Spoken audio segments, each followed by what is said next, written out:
A female CEO hired a black single dad for a day, but he became the partner she needed. Arden Thorne had exactly 4 hours before the most important investor meeting of her career, and her executive assistant had just called in sick with food poisoning. I need someone, anyone, today, right now. Arden was practically shouting into her phone at the temp agency. At 32, she ran Thorne Industries, a sustainable packaging company worth $200 million. She was organized, prepared, never caught off guard, until today. Ms. Thorne, I have one person available on such short notice, the agency coordinator said nervously. Quillen Chambers. He's extremely qualified. Business degree, 10 years of corporate experience. But he's been doing temp work recently because of personal circumstances. I don't care about his life story. Can he handle high-level executive assistance, presentations, client management, complex scheduling? Absolutely. He's overqualified, honestly. I'm sending him over now. 30 minutes later, Magnolia Stone, the receptionist, buzzed Arden's office. Ms. Thorne, Mr. Chambers is here. Arden opened her door, expecting, well, she didn't know what she expected. But it wasn't this. Quillen Chambers was tall, maybe 6'2", with dark skin, intelligent eyes, and a calm presence that immediately filled her chaotic office. He wore a simple but professional suit, carried a leather portfolio, and had the kind of quiet confidence that came from real competence, not arrogance. Ms. Thorne, I'm Quill Chambers. The agency said you need emergency assistance today? Yes. I have a major investor presentation in 3 hours. My assistant is out sick. I need someone who can jump in immediately, manage documents, coordinate with the team, handle logistics. Can you do that? Walk me through what you need. I'll make it happen. For the next 3 hours, Arden watched Quillen Chambers work miracles. He reviewed her presentation, found 3 critical errors she'd missed, and corrected them. He coordinated with her team seamlessly. He anticipated needs before she voiced them. He managed a crisis when the projector failed, finding a backup in minutes. During the presentation itself, he stood quietly at the back of the room, ready with materials, prepared for any emergency. The investors asked tough questions. Quill had supporting data ready before Arden could ask for it. After the meeting, which went perfectly, resulting in a $50 million investment, Arden found Quill organizing her office, preparing notes for follow-up. That was incredible. You saved me today. You did the work. I just supported it. Ms. Thorne, you're good at what you do. You just needed reliable backup. Where did you learn to do this? The agency said you were overqualified. I was director of operations at a tech company in Boston. Good job, good pay. But my wife got sick 3 years ago. Cancer. I took time off to care for her and our son. She died 2 years ago. After that, I needed flexible work to raise my boy alone. Temp jobs let me be available for him. So here I am, former executive doing day jobs. I'm so sorry. About your wife. That's devastating. It was. Still is some days. But I have Wild, my son Wilder. He's 8. He's my reason for everything, including why I'm still taking temp jobs instead of committing to full-time work. I need to be present for him. Arden looked at this man, brilliant, grieving, sacrificing career for fatherhood, and felt something shift. Quill, what if it wasn't just one day? What if I offered you a position? Executive assistant, but with flexibility. Hours that let you be present for your son. Real salary, benefits, the works. Why? You don't know me. One good day doesn't mean I'm right for permanent work. One good day shows me you're more qualified than anyone I've interviewed. And honestly, I need someone like you. Someone who actually understands business, who can think strategically, who doesn't need hand-holding. Will you consider it? Quill was quiet then. Can I bring Wild by to meet you? If I'm taking a permanent position, he needs to know where I work, who I work for. He's been through enough uncertainty. Bring him tomorrow. We'll talk details then. The next day, Wilder Chambers burst into Arden's office like a tiny hurricane. 8 years old, all energy and curiosity, wearing a superhero t-shirt and light-up sneakers. You're the CEO? Dad says you're really smart. Do you know about rockets? I want to build rockets when I grow up. I don't know much about rockets. Arden admitted, charmed despite herself. But I know about building things. That's what my company does. We build better packaging so we don't hurt the planet. That's cool. Dad says we should take care of Earth. Mom used to say that too before she died. He said it matter-of-factly, the way kids do when death is just a fact of their life. Your mom was right. Wild, your dad's going to work here. Is that okay with you? Is he happy here? Because Dad's been sad since Mom died. If you make him happy, then it's okay. Arden looked at Quill, who was watching his son with pure love. I'll try my best to make sure he's happy here. Okay then. Can I see your office? Do you have toys? Over the next weeks, Quill proved invaluable. He didn't just assist, he enhanced. He'd reorganize her schedule for maximum efficiency. He'd anticipate client needs. He'd offer strategic insights that were genuinely brilliant. Why aren't you running your own company? Arden asked one day. Quill, you have the skills, the vision. Why work for someone else? Because I tried that. Right before my wife got sick, I was starting a business. Then life happened. Now I need stability for Wild, not risk. This works. Good pay, flexibility, interesting work. And you... He stopped. And me what? And you're a good boss. You treat people with respect. You listen. That's rare. The friendship grew naturally. Arden started looking forward to Quill's morning coffee deliveries. He'd learned exactly how she liked it. She'd ask about Wild's soccer games, his school projects, his latest obsession, currently dinosaurs. Lennox Price, Arden's COO and best friend since business school, noticed the shift. You light up when Quill walks in. That's new. He's a good assistant. He's more than an assistant. Artie, you're falling for him. That's ridiculous. He's my employee, who's brilliant, kind, single, and clearly attracted to you too.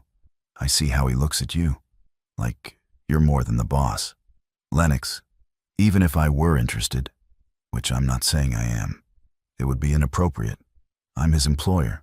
There are power dynamics. So change the dynamics. Make him an actual partner, not an employee. Artie, you've been alone since that disaster with Trevor 3 years ago. This man is good for you.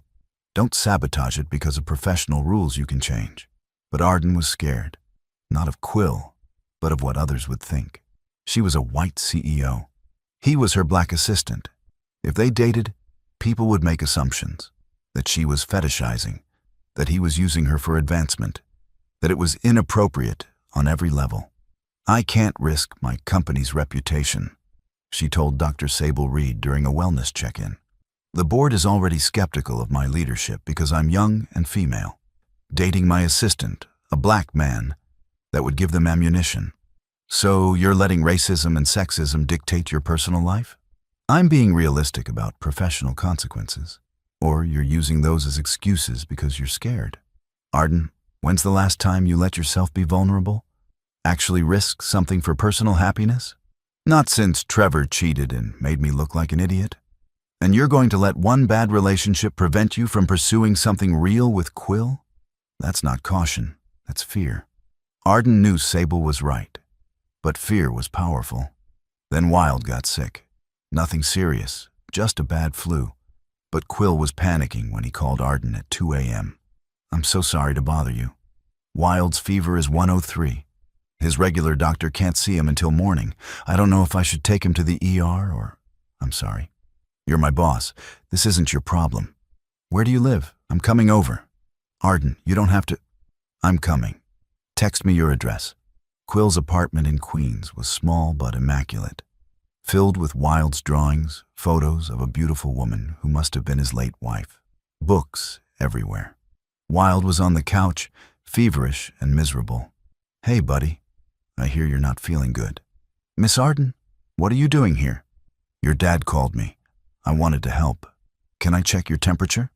For the next 3 hours, Arden helped Quill care for Wild. They gave him medicine, kept him hydrated, monitored his fever. She read him stories when he couldn't sleep. She made soup at 4 a.m. while Quill dozed in a chair beside his son. You didn't have to do this, Quill said when Wild finally fell asleep around dawn. This is so far beyond your job. This isn't about jobs. Quill, I care about Wild, and I care about you. This is what friends do. Friends? Is that what we are? What else would we be? Arden, I think you know the answer to that.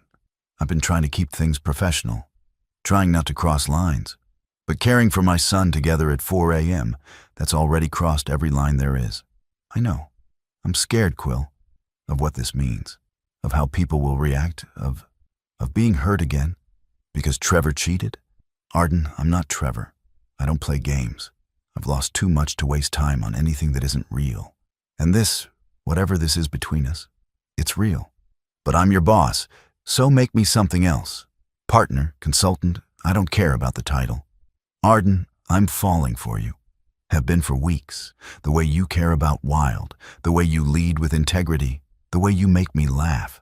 I'm falling, and I'm terrified because I never thought I'd feel this after losing my wife. But I do, and I think you do too. I do. God, I do. Quill, you're everything I didn't know I needed. But what about Wild? What about the company? What about the fact that we're from different worlds?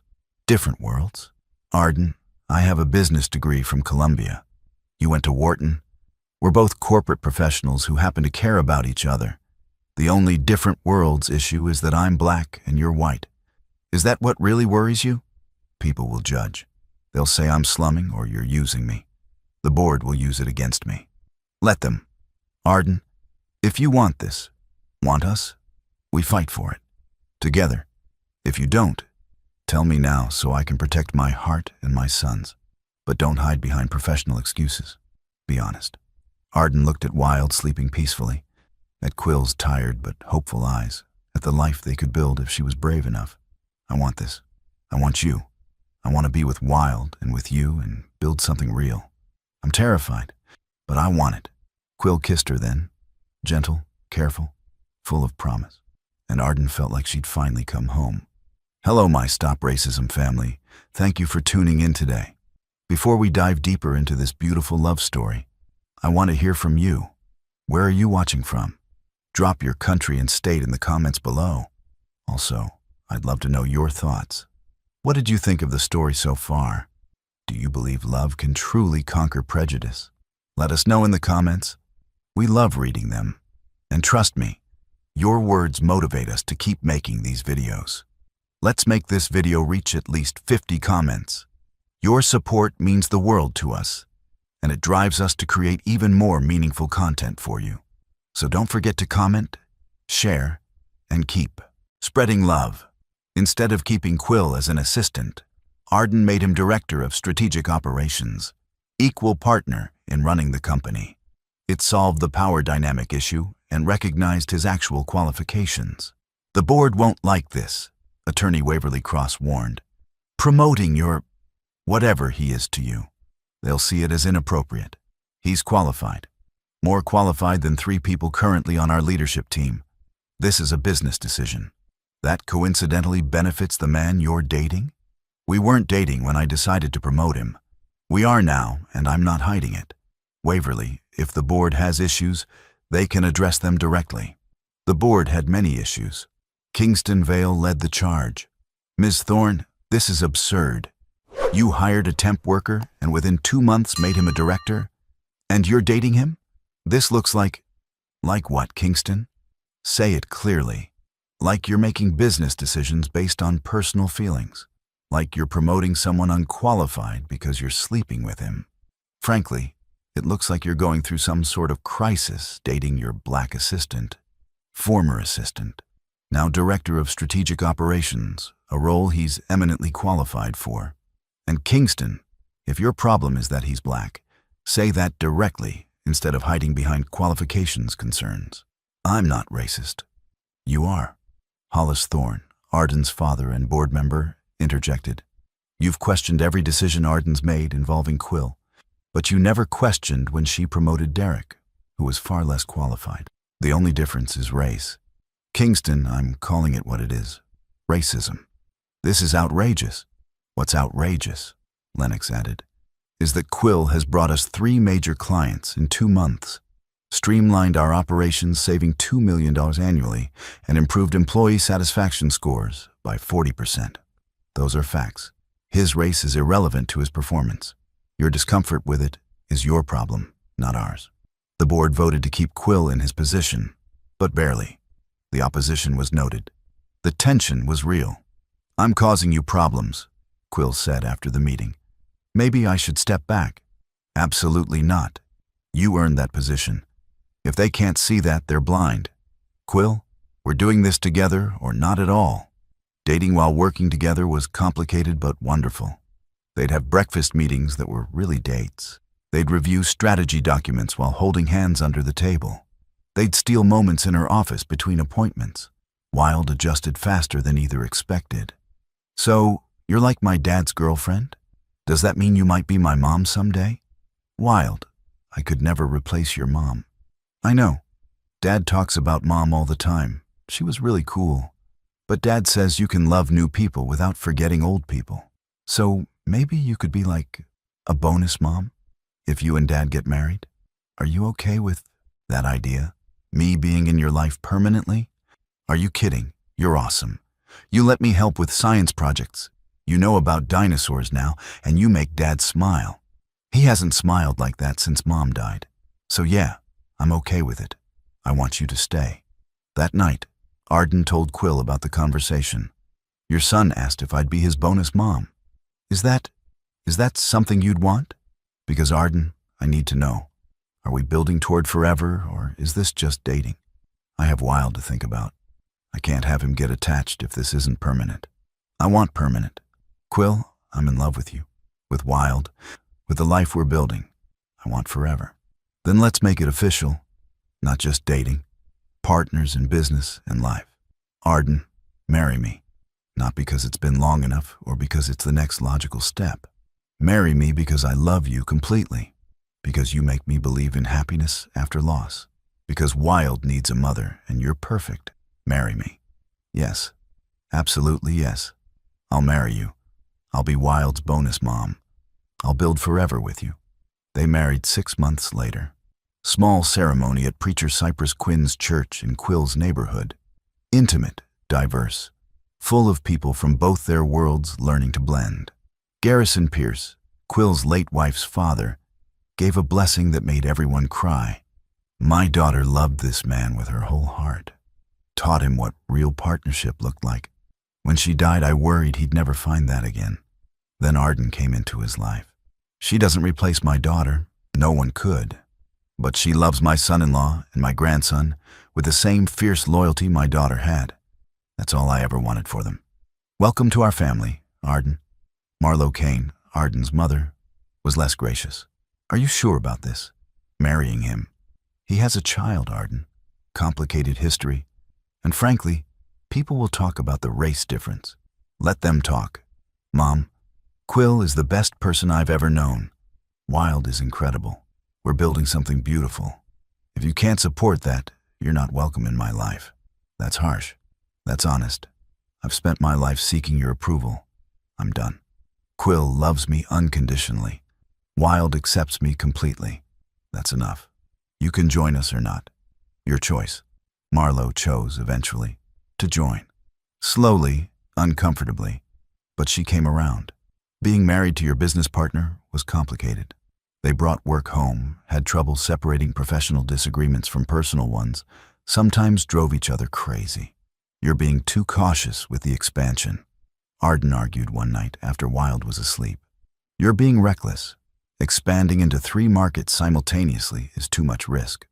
Or it's strategic diversification. Can we not do this at home? Please? Arden, I love you. I love working with you. But sometimes I need you to just be my wife, not my business partner." "You're right. I'm sorry. Work stays at work. Home is for us." But the balance was hard, especially when the company faced its biggest crisis, a product recall that cost them $10 million and damaged their reputation. The board wants someone to blame. Flora Bennett, the HR director, warned them. "They're looking at you two, saying new leadership was too risky, that promoting Quill caused instability, that this wouldn't have happened under previous management. That's absurd. The recall was from a supplier issue that predated both of us," Quill argued. "I know. But Kingston's using this as ammunition. He's calling for your resignation, Arden. Says you've become too focused on personal life to run the company effectively. Then I'll resign, Arden said simply. If that's what it takes to protect the company. No, Quill interjected. We don't give in to racism disguised as business concern. We fight. Together. Arden, you're the best CEO this company's ever had. We fix the recall. We rebuild trust. We prove Kingston wrong. We don't run. They spent 3 months rebuilding, working 18-hour days, traveling to reassure clients, implementing new quality controls, being completely transparent about mistakes and fixes. It was exhausting. Their marriage strained under pressure. I miss you, Wild said one night at dinner. You and Dad are always working now. You're home, but you're not really here. It was a wake-up call. They restructured, hired more staff, delegated better, protected family time fiercely, remembered why they'd built this partnership in the first place. I got lost in proving Kingston wrong, Arden admitted to Dr. Sable during therapy. Forgot that my real success isn't company metrics. It's the family I've built. The son who calls me mom now. The husband who loves me even when I'm impossible. That's what matters. Then protect it. The company is important, but it's not everything. Don't sacrifice your marriage to prove a point to racists who will never approve anyway. Arden and Quill recommitted. To balance, to each other, to being present. The company stabilized. The recall crisis passed. They emerged stronger, both the business and the marriage. But new challenges emerged. Wild started facing racism at school. Kids saying his dad only had money because he married a white woman. That Arden only married Quill because she felt sorry for him. That their family was weird. I hate school, Wild told them, crying. Everyone says mean things about you guys, about us being different races. Why does that matter? Quill pulled his son close. It matters to people who don't understand love transcends everything. Wild, our family's beautiful. Your mom, Arden, she chose us, not out of pity, but out of love. That's real. What other people say? That's their ignorance, not our truth. But it hurts. I know, son. Racism hurts. Your birth mom and I faced it too. Me and Arden face it constantly, but we don't let it win. We love each other louder than they hate. That's how we fight, with love. Arden held Wild's hand. Buddy, you're going to face people who don't understand our family your whole life. That's hard, and I wish I could protect you from it. But here's what I can give you. A home where you're loved completely. Parents who chose each other despite obstacles. A family that proves love is bigger than race or prejudice. Is that enough? It's enough. Mom, can I call you that? Not bonus mom, just mom? I would love that. Wild, I'll never replace your birth mom. But I'm your mom too. Forever. They worked with the school, with Preacher Cypress, who'd become a mentor, with Bertie Locke, who'd been part of Wild's life since he was born. They built community around their family, diverse, supportive, proving that chosen family is as real as biological. 5 years after that first emergency day, Thorne Industries had doubled in size. Arden was CEO, Quill was COO, and they'd made Forbes' list of most innovative leadership teams. Look at this. Quill showed Arden an article during breakfast. They're calling us a model for diverse executive leadership. Us, the temp hire, and the CEO who took a chance. You were never just a temp hire. You were always meant to be here. Meant to be? Arden, we found each other by accident. Emergency staffing mishap. Or fate. Quill, I needed you that day. Not just as an assistant, but as everything you became. Partner, husband, father to our kids. Kids plural now. Quill grinned, putting his hand on Arden's very pregnant belly. Wild's getting a sister. He's getting a sister, and we're becoming more of a family every day. Who knew that one emergency day would change everything? They expanded internationally, using profits to fund programs helping single parents access education and employment. Created scholarships in Wild's birth mother's name. Built a company culture that actually valued diversity instead of just talking about it. You're inspiring people, Lennox told Arden at a company event.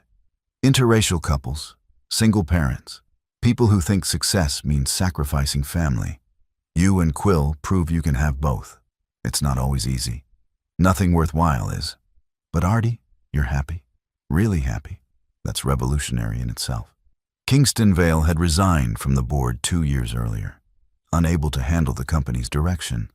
His departure made space for more progressive leadership, more diverse perspectives. Good riddance, Hollis said when Kingston left. That man represented everything wrong with corporate America. Arden, I'm proud of you. Not just for the company's success, but for building the life you wanted despite his resistance. At Wild's 13th birthday party, a massive celebration with friends from school, church, and the company, Preacher Cypress gave a toast. I've known this family since Wild was tiny. Watched his birth mother love his father fiercely. Watched his father grieve and survive. Then watched Arden enter their lives and complete what was broken. This family is proof that love transcends everything: death, race, class, tragedy. They chose each other despite every obstacle. That's not just their story. It's a lesson for all of us. What did you think of today's story so far? Did it warm your heart? Make you believe in love even more? Share your thoughts below, because honestly, reading your comments is the highlight of my day and motivates me to keep sharing these beautiful love stories. Wild, now a teenager who loved robotics and had his birth mother's smile but Arden's determination, stood up. I want to say something. Everyone knows my mom died when I was little. I don't remember her much, but Dad talks about her all the time. She taught him about love, about sacrifice, about being present. Then Arden came into our lives. She didn't try to replace Mom. She just loved us, me and Dad, without trying to change us. She became my mom by choice. That's powerful. I'm lucky I had 2 amazing moms, one who gave me life, one who chose me. Our family is different, and that's what makes it beautiful. Arden was crying. Quill was crying. Half the guests were crying. Because Wild was right. Their family was beautiful. Different, but beautiful. 10 years after that first emergency day, Arden and Quill were featured on 60 Minutes. The CEO and the Temp. How an emergency hire became a love story and business empire. The interview covered everything. The first chaotic day, the slow-building attraction, the decision to make Quill a partner, the racism they'd faced, Wild's perspective, their daughter, Saffron, named after Quill's late wife, with her blessing given before she died, and the company they'd built together. Critics said you were promoting him inappropriately, the interviewer stated. That you let personal feelings influence business decisions. What do you say? I say they were right, Arden admitted. My personal feelings did influence my decision to promote Quill. I'd seen his brilliance, his integrity, his strategic thinking. I wanted him as a partner because professionally he was the best choice. The fact that I was also falling in love with him? That was separate. Lucky, but separate. Quill earned his position. My feelings just made working together even better. And the race dynamic? A white CEO and black employee becoming equals. Some said you were trying to prove you weren't racist. Some people will always find reasons to dismiss interracial relationships, Quill answered. The truth is simple. Arden and I fell in love. Our races are part of who we are, but they're not why we love each other. We love each other because of character, compatibility, shared values. Everything else is commentary. What would you say to other interracial couples facing criticism? Arden and Quill looked at each other, then spoke together. Love louder than they hate. Their company now employed over 5,000 people across 12 countries. Their foundation had helped hundreds of single parents rebuild careers. Their family had grown. Wild was preparing for college. Saffron was 10 and brilliant. And they'd fostered 3 children over the years, eventually adopting one. We built more than a company, Quill said during their 10th anniversary celebration. We built a family, a community, a legacy. And it started because Arden took a chance on a temp worker who was overqualified and grieving. She saw potential when she could have seen liability. That changed everything. You changed everything, Arden corrected. You showed me what partnership really means, not just in business, but in life. Quill, I hired you for a day. You became the partner I needed in every sense. Business partner, life partner, parenting partner. You complete what I didn't know was incomplete. Wild, now 23 and working at the company after college, raised a glass. To my parents, who proved love is stronger than loss, stronger than prejudice, stronger than every obstacle society threw at them. They hired each other for life, and they've built something beautiful. Years later, when people asked how they'd made it work, the interracial marriage, the business partnership, the blended family, Arden and Quill would smile and say the same thing. We chose each other. Every single day, despite complications and criticism and challenges, we chose each other. And that choice made all the difference. Their story became legend in business schools and diversity training programs. The CEO who hired a temp worker for a day and found a lifetime partner. The black single dad who accepted an emergency gig and became a business titan. The love that shouldn't have worked but did, because both people were brave enough to see past convention. Do you ever think about that first day? Saffron asked her parents during a family dinner. Every day, Arden admitted. I think about how close I came to never knowing you, or Wild, or this life. If Quill hadn't been available that day, if I'd chosen someone else, if I hadn't seen his potential, we almost missed each other. But we didn't, Quill added, because some things are meant to be. Arden needed help that day. I needed purpose after loss. We found each other in that emergency, and we built forever from those few hours. That's not luck. That's fate. And maybe it was fate. Or maybe it was just two people brave enough to see past race, class, and circumstance to the human beings underneath. Two people who chose each other, despite every reason society said they shouldn't. Two people who hired each other for life and built something extraordinary from that choice. From emergency temp hire to life partners. From a single chaotic day to decades of building together. From just for today to forever. That was their story. Simple, complicated, revolutionary, and real. Proving that sometimes the best relationships start with an emergency, a chance, and two people brave enough to see what everyone else missed.